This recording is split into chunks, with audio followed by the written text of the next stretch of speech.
radiotv.mx. Deja que tus ojos nos escuchen.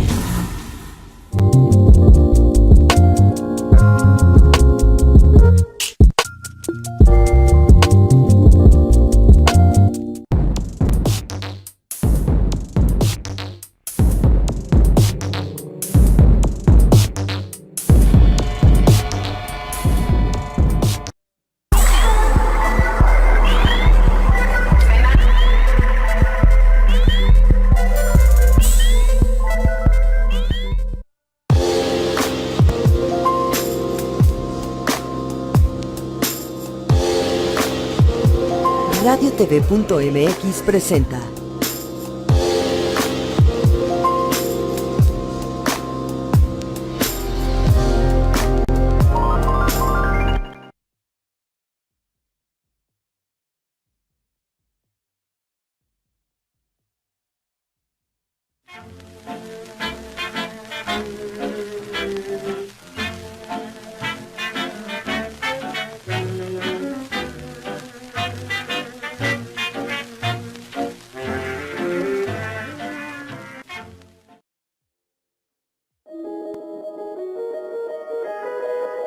La más amada nos abre las puertas de la vida de una mujer que salió de su época, que se adelantó a sus siglos y que se propuso a ser libre, libre de todo y para todos, y que vivió con una congruencia admirable, siempre fiel a sus creencias y a su búsqueda del conocimiento.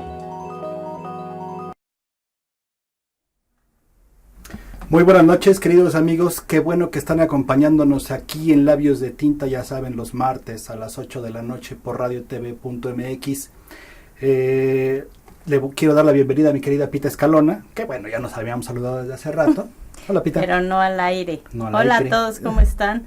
Bienvenidos. Este es un programa especial, qué bueno que nos siguen en Facebook, porque ya se habrán dado cuenta de que hoy tenemos una sección de estreno, porque viene la autora y su libro. Tenemos una invitada especialísima porque aceptó compartir con nosotros su experiencia al escribir acerca de La Más Amada. Ella es María Elena Sarmiento. Bienvenida, María Elena. Muchas Bravo. gracias de nueva cuenta por acompañarnos. Muchísimas gracias por tenerme aquí. Para mí es un honor ser la madrina de esta sección del Sí, programa. eres la madrina, mía no habíamos pensado en la madrina. Pues sí, Pita siempre me ha recomendado tus libros. Es el primero que tengo la fortuna de leer.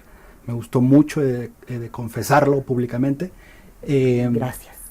Y bueno, a ver, querida Pita, nosotros empezamos casi siempre, como es una invitación a la lectura, ¿no? Entonces casi siempre empezamos diciendo, ¿por qué invitamos a leer este libro, no?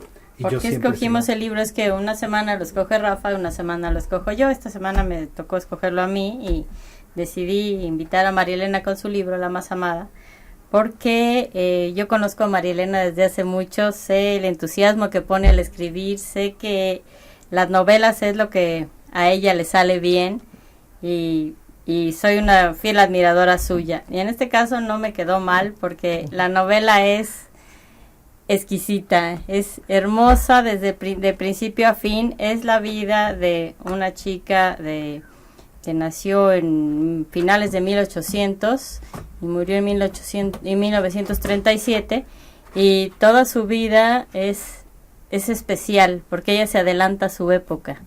Entonces va recorriendo y todas las personas que conoce y con todos los en contras que se encuentra, ahora sí, ¿cómo se llama? Pues barreras y como chismes y de todo lo que a lo que se tiene que enfrentar por ser diferente. Pero bueno, aquí tenemos a María Elena que... Sí, cuéntanos un poco ¿Cómo de comenzó? quién es este personaje que elegiste para arrancar y para darle vida en esta novela. Yo este personaje nunca había oído hablar de ella. Se llama Lu Andreas Salomé y la conocí en una clase de filosofía cuando me dijeron que Nietzsche, el famoso filósofo misógino a más no poder, le propuso matrimonio. Y yo dije, ¿qué tiene esta mujer para haberlo enamorado de esa forma? Porque además ella le contestó, ¿para qué nos casamos? Mejor vámonos a vivir juntos. Y estamos hablando del siglo XIX. Y entonces me puse a investigar sobre ella Y me encontré una mujer fascinante que atraía a las mentes más brillantes de su época y que hizo que se enamoraran de ella personajes de la talla de Nietzsche, Rilke, Freud, entre otros, solo por nombrar a los más famosos. Y en el proceso, pues yo también me fui enamorando de ella. Porque es imposible conocer a una mujer así y no terminar seducido por sus encantos. Sí. Yo quedé sorprendido de su aparición, porque su aparición es de lo más peculiar, ¿no? Empieza contándonos esta entrada prácticamente a la vida del párroco de este... Gillot se llama. Los Sí. nombres son como que medio raros, Sí. pero ahí va uno leyendo. Sí. Guillot, que es Guillot. es un predicador. Es un predicador holandés que tiene a la comunidad holandesa en Rusia, en San Petersburgo.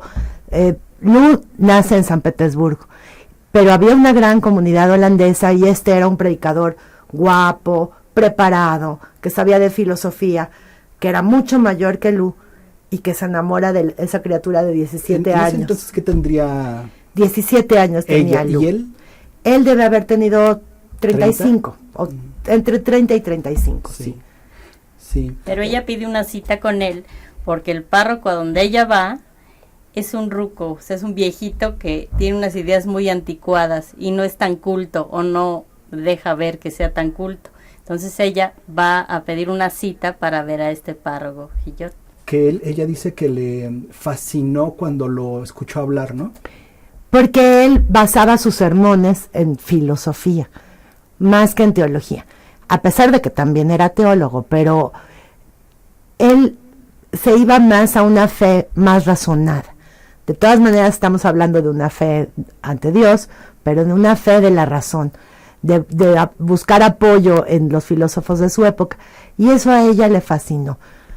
La mamá le checaba que también le había fascinado lo guapo que era, porque él era muy bien parecido. Eso a lo mejor ayuda, pero no dejaba de ser un hombre que tenía hijas de la misma edad de Lu.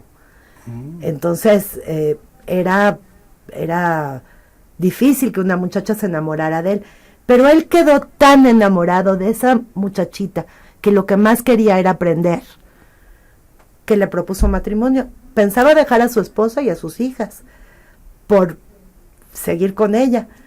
Y ella le dice, no, yo quiero el conocimiento, yo te amo a ti, porque me has abierto los ojos a la filosofía, al pensamiento, pero esta libertad es la que yo quiero. Y lo que más busca en su vida, a partir de que ella aprendió con Guillot, es la libertad para buscar cualquier tipo de conocimiento. Si hay algo que caracteriza a este personaje es una claridad para definir algunos de sus objetivos, ¿no? En particular el tema de la libertad, y es una libertad peculiar, ¿no? No sé si quieras trabajar un poco en eso, porque creo que mucha gente podría decir la libertad es no estar encarcelado, la libertad es poder elegir lo que voy a hacer, pero para una mujer de ese tiempo, ¿qué era la libertad?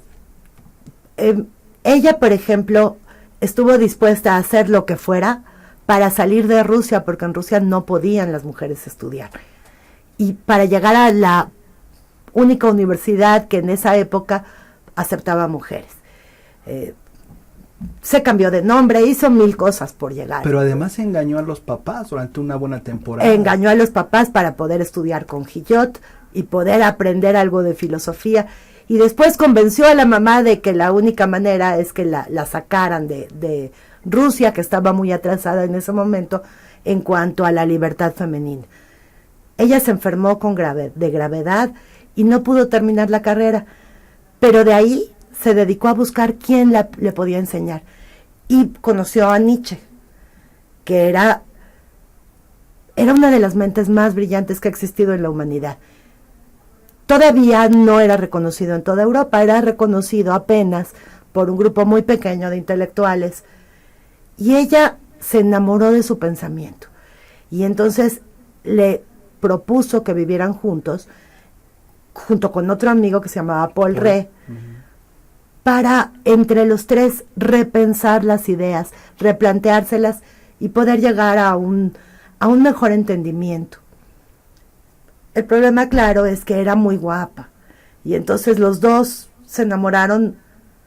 Sí, la deseaban. La Al igual que deseaban el párroco. sexualmente. Al igual que Al el igual. párroco. Ujú. Y entonces ella decidió desde antes no tener relaciones sexuales porque creía que los hombres iban tras eso, y en el momento de tener relaciones sexuales las mujeres perdemos nuestra libertad porque hemos sido condicionadas para eso. Porque no es nada más la sociedad la que nos dicta que somos del hombre con el que nos acostamos, sino nosotras mismas nos entra en automático la sumisión. Y entonces ella no quería ser sumisa y se negó por eso mucho tiempo al sexo. Hasta que, claro, dejó de negarse. Pero Era una declaración muy fuerte, ¿no? era una declaración muy fuerte por los motivos. Porque es cierto que muchas mujeres se han negado al sexo por religión, por una moralidad malentendida desde mi punto de vista, por otras situaciones. Pero en este plan libre de negarse al sexo por libertad, me parece que es una pionera y me parece que sus razones son muy válidas.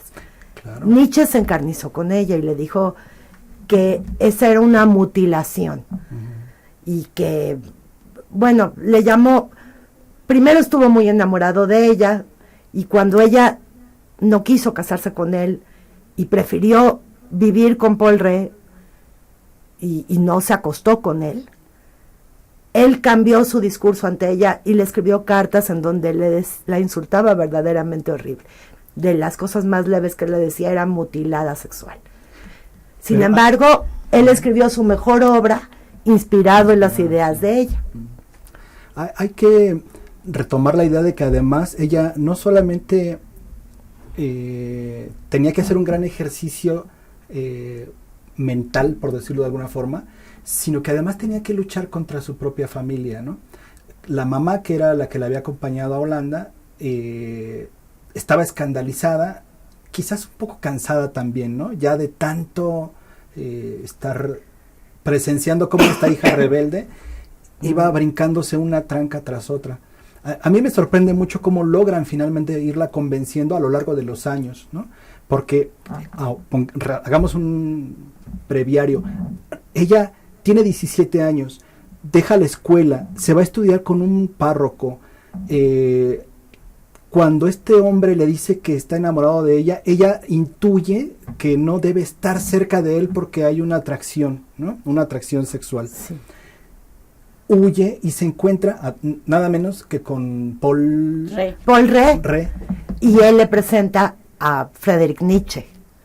Y de ahí, mientras tanto, ella fragua una idea loquísima, que es decir, a partir de este momento yo lo que quiero es vivir con estos dos tipos para estudiar, ¿no? Sí. Una idea más loca no Me pudo haber encantó concebido. que dijeras que iba a vivir en Trinidad. Me encantó. Sí, ella por algún motivo se le daban las trinidades, cosa que era escandalosa en el siglo XIX y principios del siglo XX. Hombre, ¿no? pues si la gente la criticaba cuando iba caminando en la calle tomada del brazo, primero de uno y luego del otro. Sí. Y se besaba con uno y se besaba con otro. Pero además ella era de alta cuna, o sea, el problema justamente era eso. A lo mejor si hubiera sido una chica pueblerina, pues soportaría las maledicencias de su entorno chiquito, pero era conocida socialmente. Así es que la mamá efectivamente tiene que presenciar cómo la muchacha se va yendo por un derrotero de críticas mordaces, que la gente le empieza a tachar de loca, ¿no?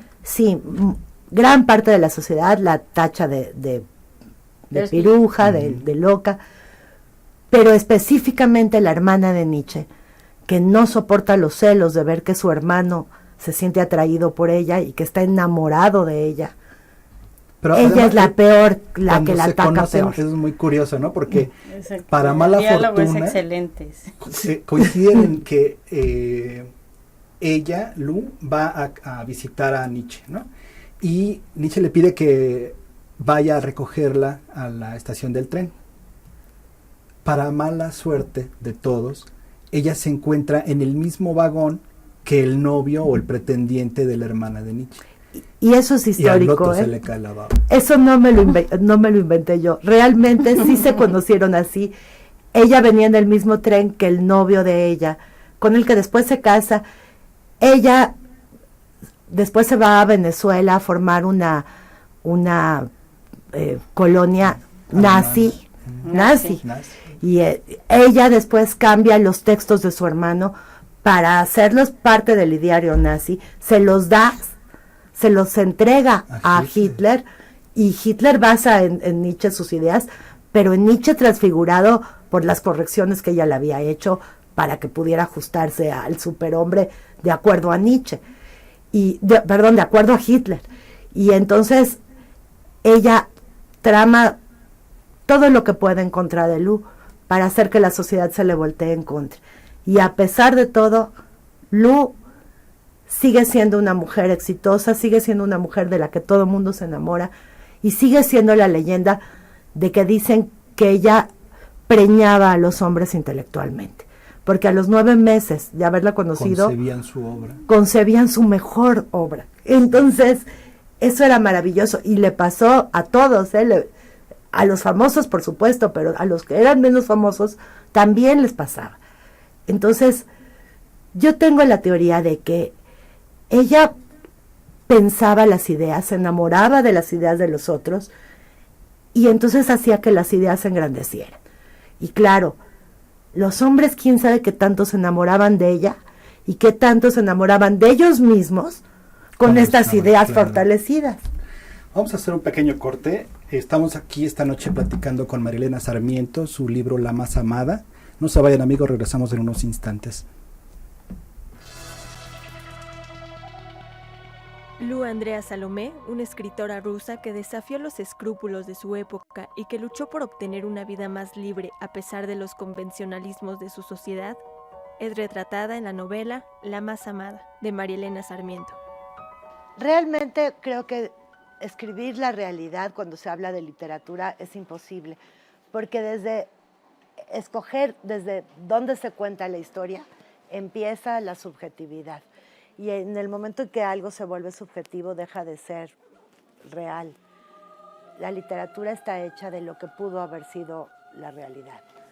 En mi novela lo que yo hago es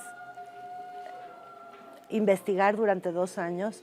Todos los hechos son reales, pero la recreación de ese mundo, el poderme imaginar las conversaciones, lo que Lu Salomé sentía, eso es totalmente imaginario, es ficción. Se trata de una biografía novelada que recrea a un personaje histórico que ayudó a cambiar la idea de lo femenino en el siglo XX. La historia es el registro de los hechos y va cambiando a través del tiempo. Si yo elegí novela histórica es porque a través de la literatura uno puede recrear al personaje de carne y hueso. En cambio, la historia nos obliga a ser más precisos y no nos podemos imaginar qué sentía debajo de la piel el personaje.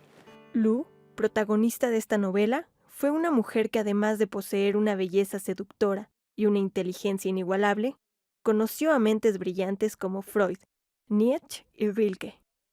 Lo que me llamó la atención de Lu Andrea Salomé es que Nietzsche se enamoró de ella perdidamente. Y Nietzsche era muy machista. ¿Cómo era posible que un hombre que no se le conocieran otras mujeres de repente se enamorara perdidamente de una? Entonces yo dije, algo debe tener esta mujer para hacerla tan única. Entonces empecé a investigar, mis investigaciones me llevaron inclusive a San Petersburgo y me di cuenta que en cuanto a belleza, debe haber sido bellísima. Las fotos creo que no le hacen suficiente justicia. Belleza física es poca cosa para enamorar a las mentes más brillantes de su época. Yo creo que su verdadera belleza venía de adentro, venía de esa búsqueda del conocimiento, de esa congruencia, de eso que ella tenía, que era que se enamoraba de las ideas de los demás y las pensaba en ellas, las elaboraba, las cuestionaba y de ahí surgían mejores ideas. Con un lenguaje sencillo, Marielena logra sumergir al lector en una etapa que revolucionó el pensamiento del ser humano. para Agencia N22, Ivonne Reséndiz. Y seguimos aquí, queridos amigos, ya saben, en radiotv.mx, su programa Labios de Tinta. Esta noche, muy contentos, platicando con Marilena Sarmiento, su libro La Más Amada. Y mi querida Pita, ¿nos querías comentar algo? Bueno, dice aquí La Más Amada, la seductora vida de Lu Andrea Salomé, la mujer que desafió a su época. De eso trata el libro, y efectivamente. Yo quiero hacerle un homenaje aquí a Marilena porque me encantó. Dice que, dice aquí en una orilla del libro, ¿cómo se llama? Las solapas, que tardó 2 años en investigación. Y efectivamente, yo creo que ese es el trabajo de un gran escritor como ella, porque me encantó la historia, que a base de ciertos datos, porque no había mucho, a mí me gusta que ella escoja personas donde no hay mucha tela de dónde cortar, y lo que ella hace es llenar los huecos, hasta crear una historia y hacer todo redondo. Entonces, Malena, a mí eso me encantó, cómo llenaste los huecos, cómo pusiste las voces. Yo que estaba leyendo el libro, oí hablar perfectamente a la hermana de Nietzsche, como tú dices, a la malvada, esa fulana, a la voz de Lu, la voz del párroco, la voz de todos, ¿no? Como que me estaban platicando, mientras yo llevaba con los ojos iba guiando las palabras, pero ellos me estaban hablando. Me gustó muchísimo cómo lo hiciste, te felicito. Muchas gracias, Pita. Lo que sí hay es mucha correspondencia. Sí me leí todas las cartas entre Nietzsche, Paul Rée, y Rilke y Lu. Y hay muchos ensayos pues psicológicos que escribió Lu. No se consigue, tristemente, nada de su obra de ficción. Y yo eso estoy tratando, de darle voz a las mujeres que han perdido la voz. Lu Andrea Salomé es una mujer que desafió a una época, que se atrevió a vivir de acuerdo a como pensaba, que fue una revolucionaria en muchísimos sentidos y de la cual muy poca gente hemos oído hablar. Entonces sí creo que merecería un mejor lugar en la historia, y pues yo investigué mucho, fui hasta San Petersburgo para investigar acerca de ella. El pretexto, ¿verdad? Claro que fue un pretexto, porque además no me sirvió de gran cosa, porque en San Petersburgo resulta que tampoco saben quién es ella. Fui a Peterhof, que es donde ella tenía su casa de campo, y resulta que no hay ni una, fui a la dirección donde estaba su casa de campo, y no hay ni una plaquita que diga aquí nació Lu Andrea Salomé. Me parece que una mujer de esos tamaños debería de tener una mejor suerte. Yo creo que para darnos una idea, nada mejor que lo que Freud redactó como obituario, ¿no?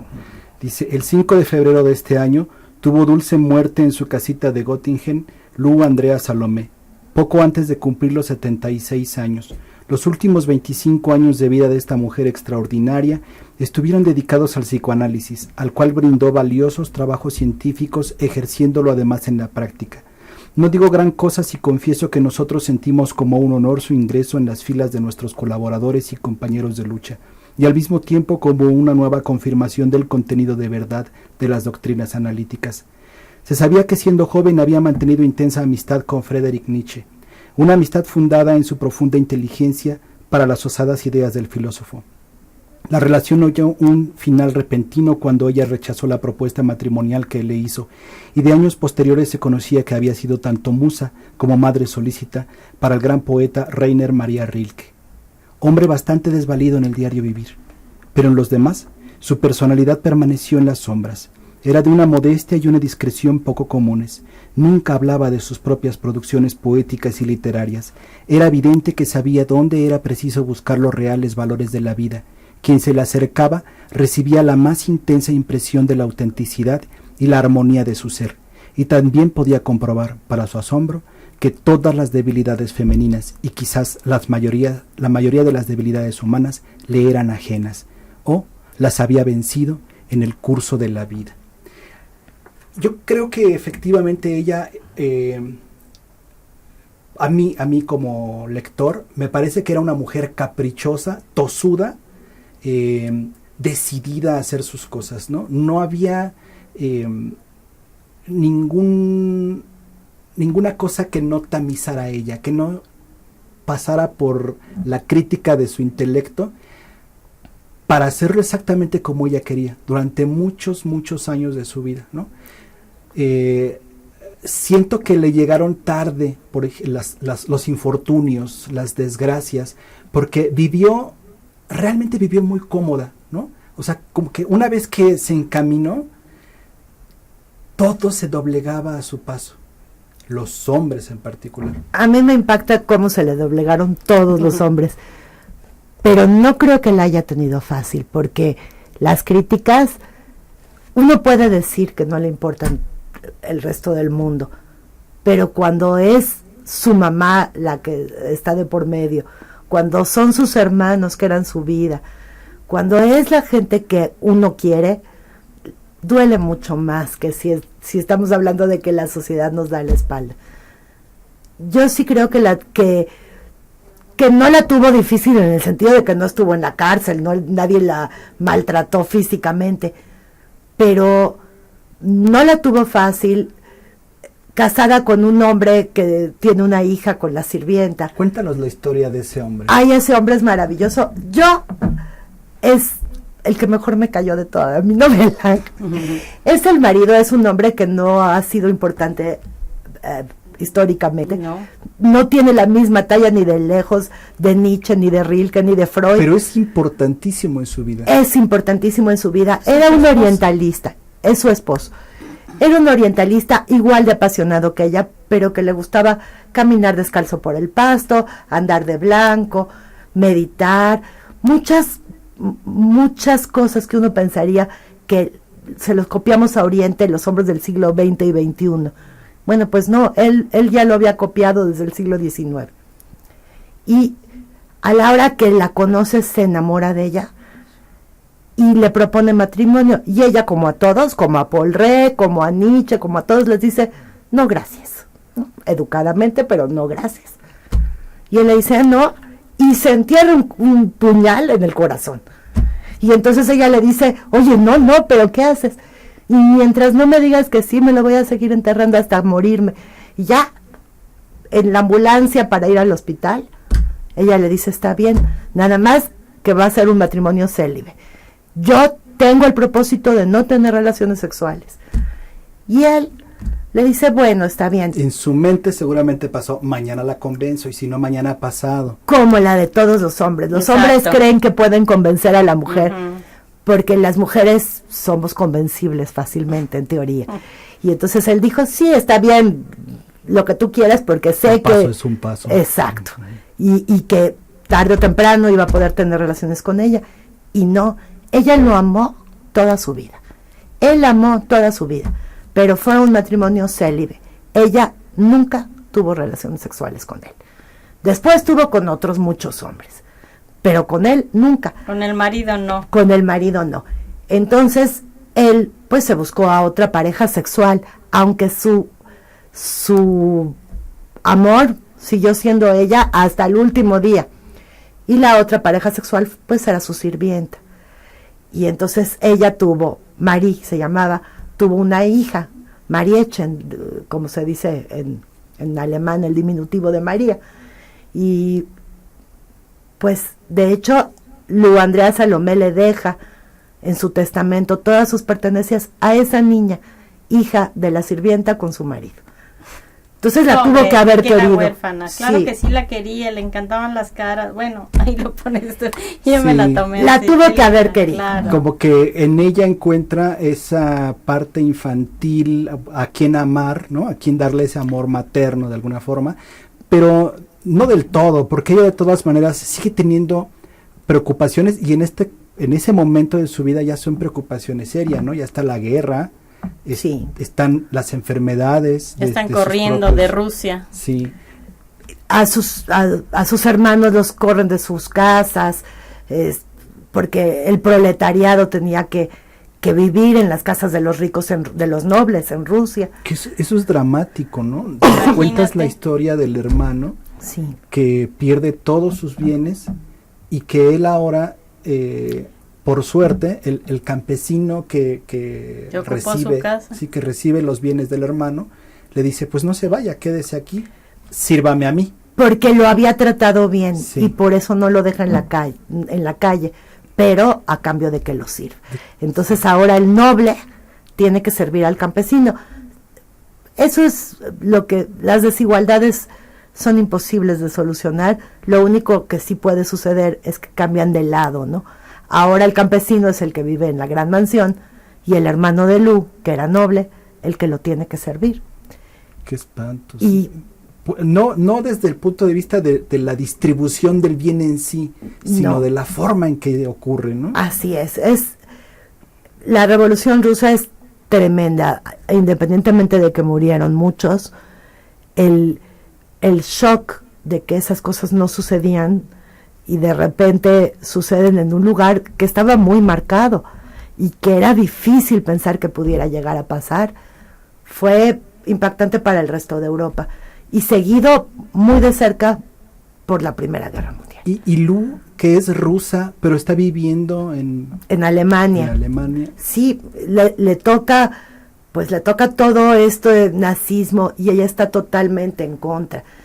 De hecho, Nietzsche se separa de Wagner porque Wagner es nazista. Entonces, es nazi, perdón. Entonces se separa de él y ella pues está del lado de Nietzsche. Ella piensa muy parecido a Nietzsche.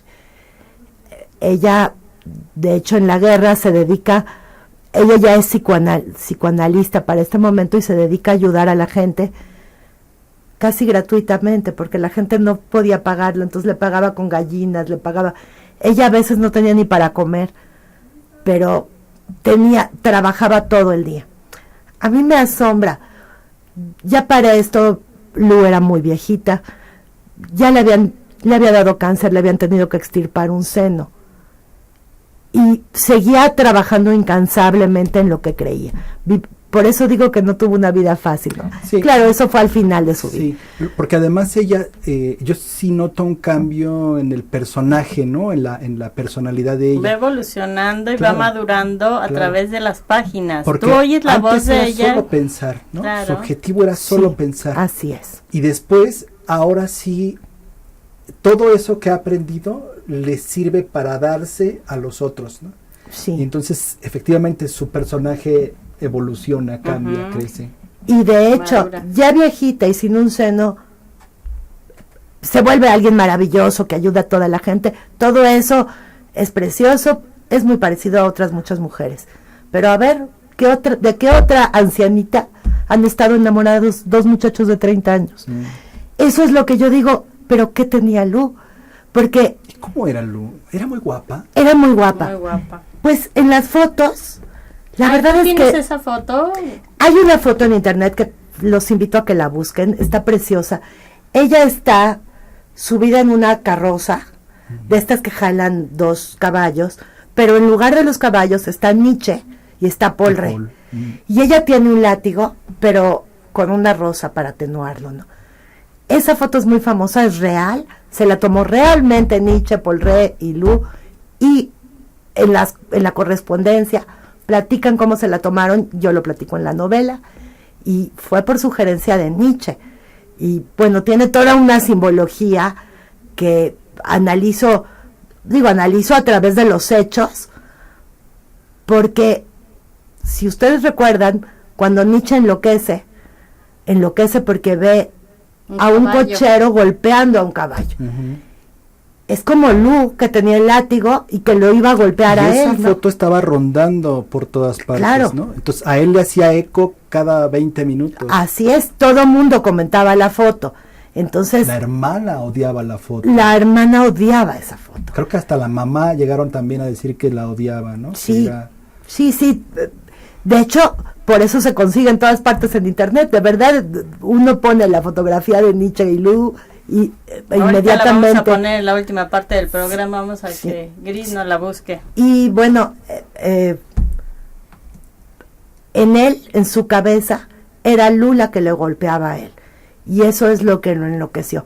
Él seguía enamorado de Lu hasta el final. Pero nunca más volvieron a hablar, ¿no? Nunca más volvieron a hablar, Dejaron de aunque escribirse. tuvieron alguna que otra correspondencia, pero la correspondencia que él le mandaba a ella eran puros insultos. Ella le contestaba más educadamente. Sí, sí, aquí nos pones una carta que es terrible. Sí, en donde la insulta Un espantosamente. grosero. Sí. Sí, sí. Y es que estaba muy Un dolido. filósofo brillante, pero un hombre dolido finalmente. Sí. Y es que no sé si les pase, pero a mí sí me da la impresión de que ella alentaba estos amores extraños, ¿no? Este amor como intocable, sí se dejaba querer, ¿no? Lu era una mujer muy sensual, desde Mira, jovencita. está la foto. No sé. Esa es la famosa foto. Ahí está Lu Andreas con su látigo y su El flor. del bigote es Nietzsche. El del bigote más grande es Nietzsche, porque creo que Paul Ree también tiene bigote. Entonces No el lo alcanzó a ver muy bien, bigotoncísimo, pero ese sí es. El bigotoncísimo es Nietzsche y el otro es Paul Ree, y la que está atrás con un látigo con una flor, Aunque parezca hombre ahí. ahí no es de sus mejores fotos. Pero dices que se vestía durante años, se vistió con el uniforme de las universitarias. Sí, el universo. Eso también es otro de lo que yo más le admiro a Lu. Las universitarias usaban vestidos Poquísimas. matapasiones, poquísimas, pero todas se vestían con vestidos de cuello muy alto, de manga larga, y bueno, todas se Y eso vestían me con los vestidos largos. enloquecía a todos. No, pero era como para decir, yo no soy cuerpo, yo solo soy mente. Lu Mira qué anduvo, bien. para quitar cualquier sospecha de que pudieran tener sexo, ¿no? Ujú. Ella anduvo así vestida mientras pensó que eso era lo correcto, mientras estuvo estudiando. Pero luego dijo, ¿y si dicen que tengo sexo? Pues que digan que tengo sexo. Y decidió quitarse el uniforme, ¿no? Y vemos a Lu, no escotadísima, pero ya con vestidos de colores, ya con vestidos de otro tipo. Pero no era una mujer que le gustara llamar la atención en el sentido del arreglo, ¿no? Por lo que Así es. Lo que ella misma siente es un desapego completo hacia su persona. Y me gusta mucho la idea de que los espejos sean una parte que a ella no le gusta en la vida, aunque para cualquier mujer sería importantísimo, ¿no? De hecho, bueno, esto es un detalle, la novela está escrita como si fuera una cajita de espejos, en donde se muerde la cola, es como un polígono de muchos lados, y los espejos la reflejan, porque es un capítulo ella viéndose y un capítulo de uno de los hombres de su vida que la están viendo. Y de tal manera que la obligamos a meterse en un espejo. Ella odiaba los espejos porque la hacían ver que físicamente era pequeñita y era insignificante, porque en su mente ella era infinita. Esta novela la hace como una cajita de espejos, pero en donde ella se ve infinitamente. Entonces es el único espejo que sí le hubiera gustado a ella. Sí, es eso, porque en cada capítulo es un narrador que está hablando de ella, y en el siguiente es ella como un monólogo, y luego así va cambiando, pero sin que el lector se dé cuenta. Y es eso que tú dices. Qué padre, ¿no? Sí, resultan muy cómodos para el que está leyendo las voces, ¿no? Yo, por supuesto, prefiero a Lu todo el tiempo, ¿no? Porque quiero saber más de ella, porque Es que desde un es muy principio honesta. te atrapa por eso, porque quieres saber precisamente. Empieza con que odio los espejos, entonces dices, no, tengo que saber por qué. Ahora, y después sale con otra acertijo de que dice, no voy a tener sexo con nadie porque si tengo sexo, entonces pierdo, o sea, le doy el poder al hombre, entonces no voy a tener sexo, entonces voy a ver si cae, y sigues leyendo, pero todo lo que va diciendo, como que quieres averiguar a ver si es cierto o en qué va a terminar, entonces desde un principio te atrapa y ya no puedes dejar de leer porque quieres saber qué pasa, y sabiendo que conoció a Nietzsche, a Rilke, a Paul Ree, a Freud y a todos, entonces ¿en qué momento? ¿A ti qué parte del libro te divirtió más escribir? Pues a mí el que más me gustó, eso sí es muy personal, fue Andreas, el marido. Es que yo me lo imaginaba. Andreas, bueno, después Lu se hizo amante de Rilke. Rilke era un joven poeta, todavía no era el mejor poeta de su época, ¿no? Era apenas jovencito. Pero ya era Rilke, ya era un excelente poeta. Y la convence de que lo lleve a conocer a León Tolstoy. Y entonces el marido Andreas le dice, pues yo los acompaño. El marido ni por aquí le pasaba que fuera amante, ese muchachito de su mujer. Él era muchos años mayor que Lu era muchos años mayor que Rilke.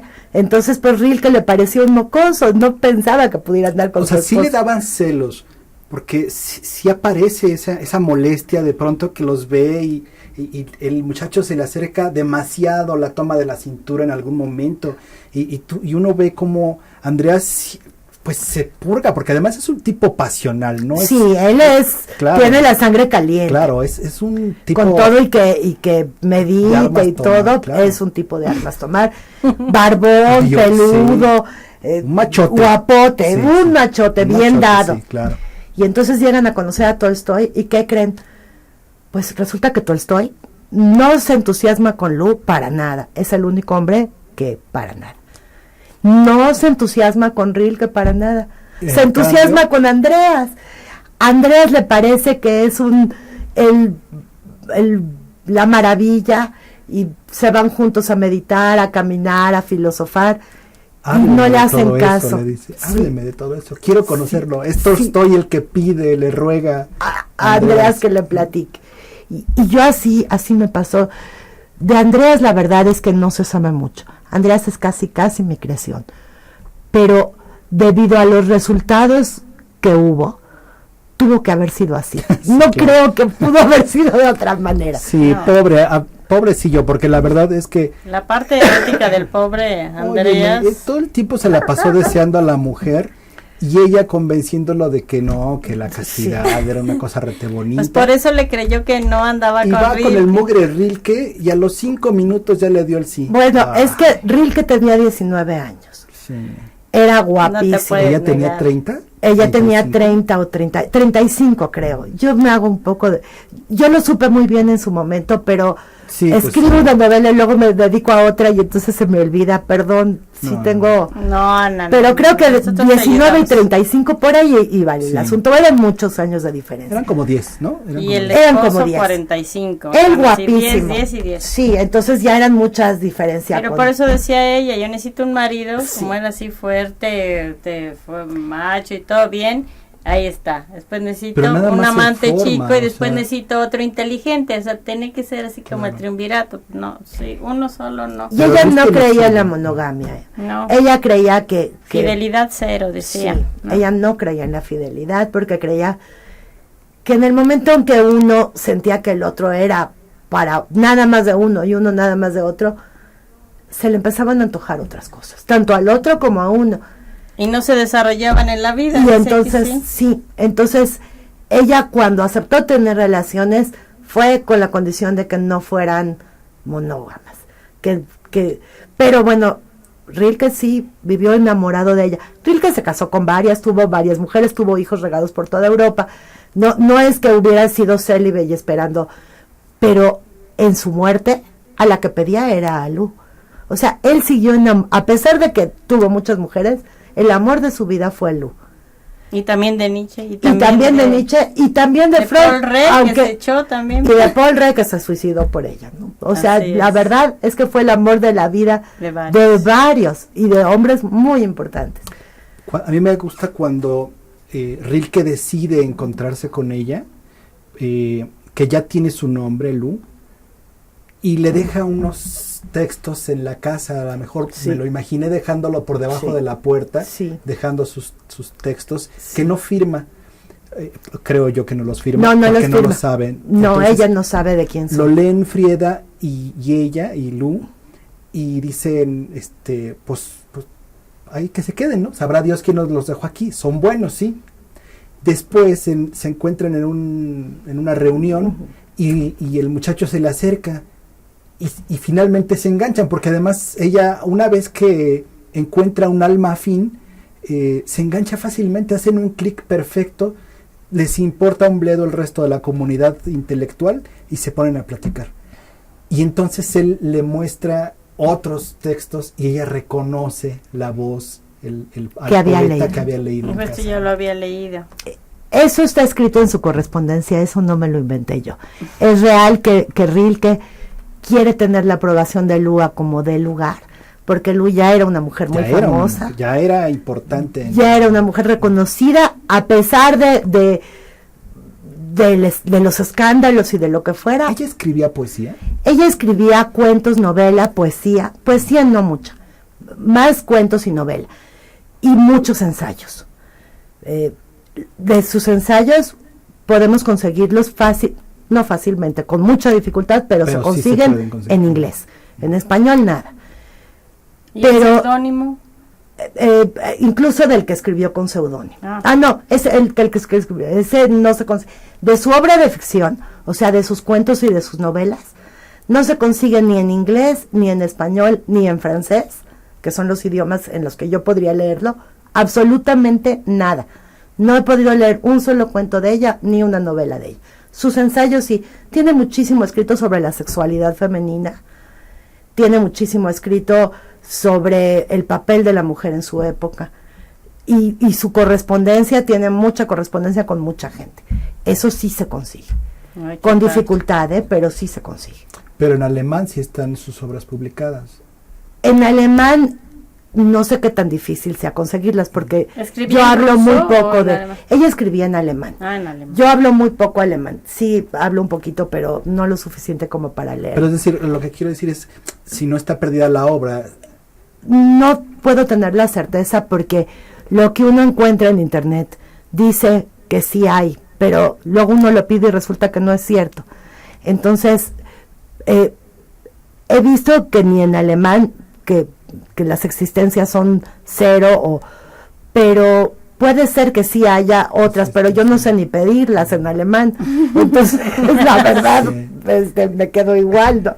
Sí. Entonces, pero en inglés o en español o en francés no hay nada de su obra de ficción. De sus ensayos sí, y de su correspondencia también. Esa la leí toda antes de escribir la novela. Tengo que reconocer, aquí que no nos está viendo nadie, que no le entendí gran cosa. La verdad es que Lu es muy intelectual. Sí. Y a mí su intelectualidad me sobrepasó, o sea, realmente es difícil entenderla, habla en unos términos muy elevados. Yo tengo un doctorado que me sirve muy bien para leer una novela, pero para leer ensayos de sexualidad escritos en el siglo XIX en alemán, traducidos al inglés, sí me dificulta un poco. Sí. Pero con lo que yo entendí y con su vida, con eso fue suficiente para mí, para forjarme una visión de quién era ella.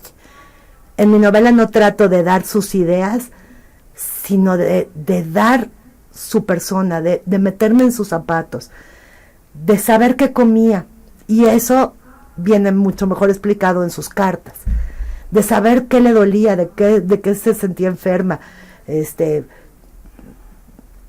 era lo que más le dolía de la guerra, qué era lo que a ella, su familia siempre estuvo en su mente, su familia era lo que más quería a ella. Sí. Su hermano Genia, ¿no? Sí. A mí me dolió mucho enterarme que ella misma no había querido una familia para sí misma, ¿no? O sea, su propia familia. Eso me resultó muy violento, ¿no? En las dos tomas de decisiones que tiene que hacer en su vida, me molesta mucho, ¿no? De las biografías que yo leí, que sí hay biografías de ellas, nada más que biografías no noveladas, biografías áridas, que nada más dan los hechos, históricas.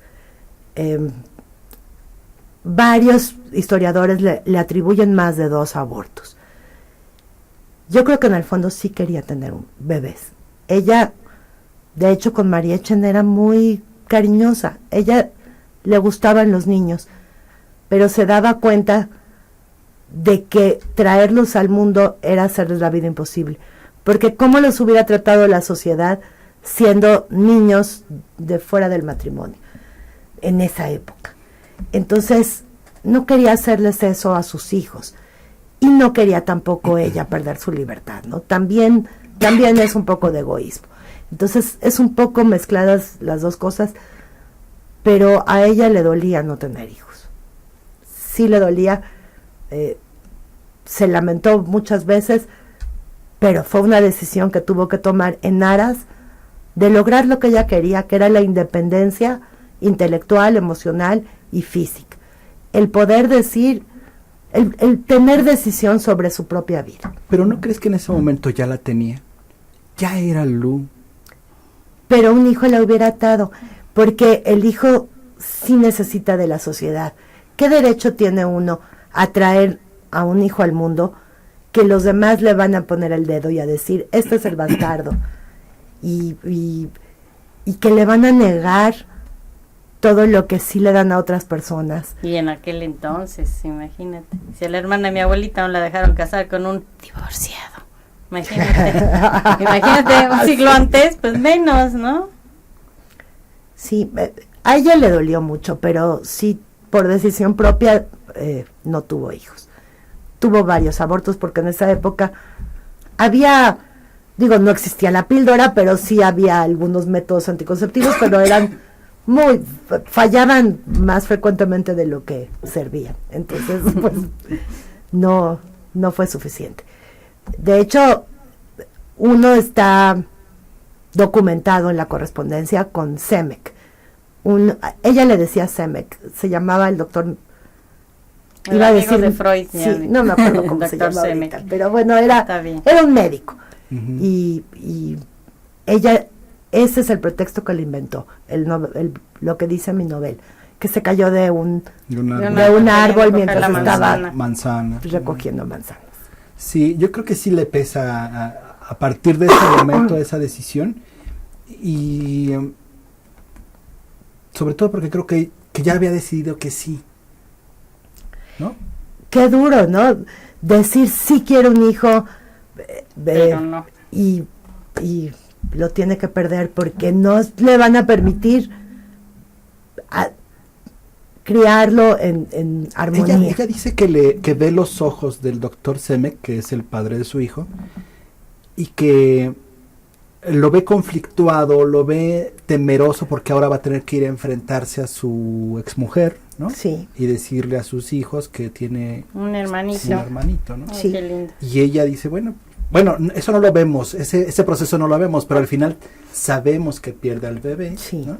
Sí. Y que resulta muy duro. El doctor no le cree, le dice, yo no soy tonto, ¿cómo crees que fue por lo del arbolito y la manzana? Sí.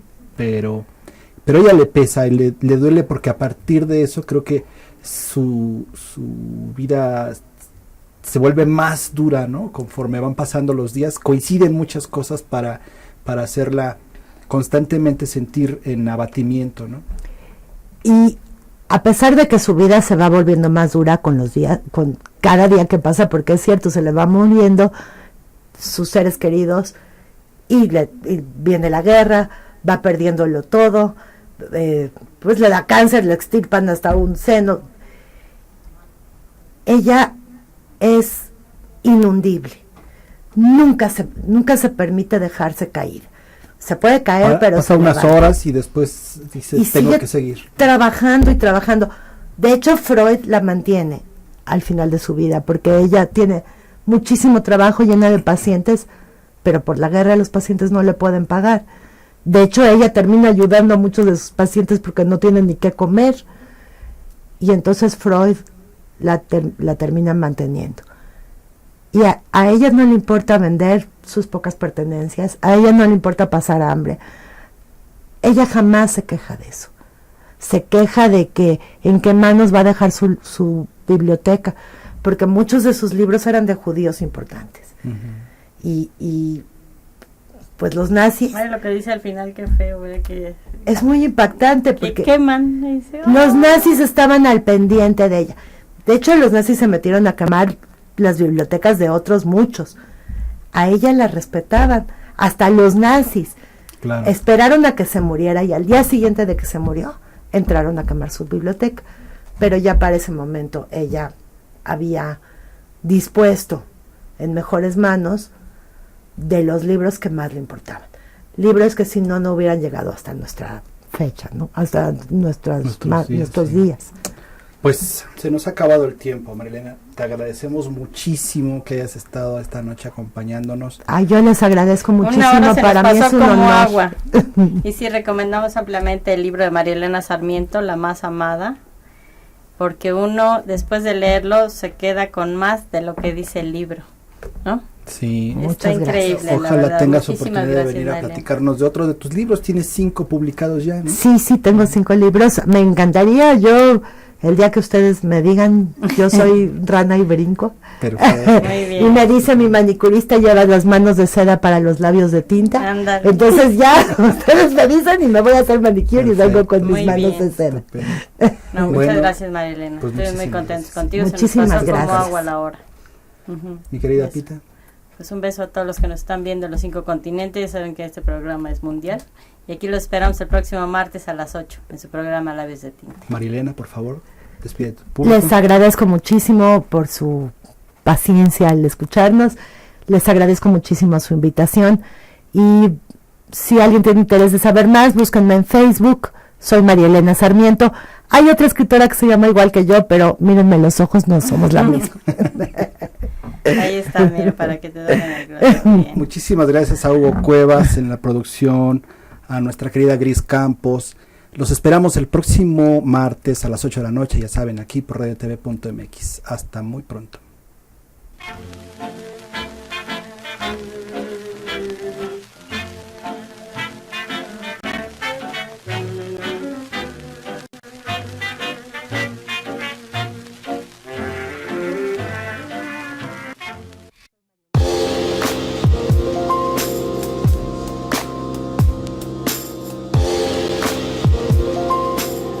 Radiotv.mx presentó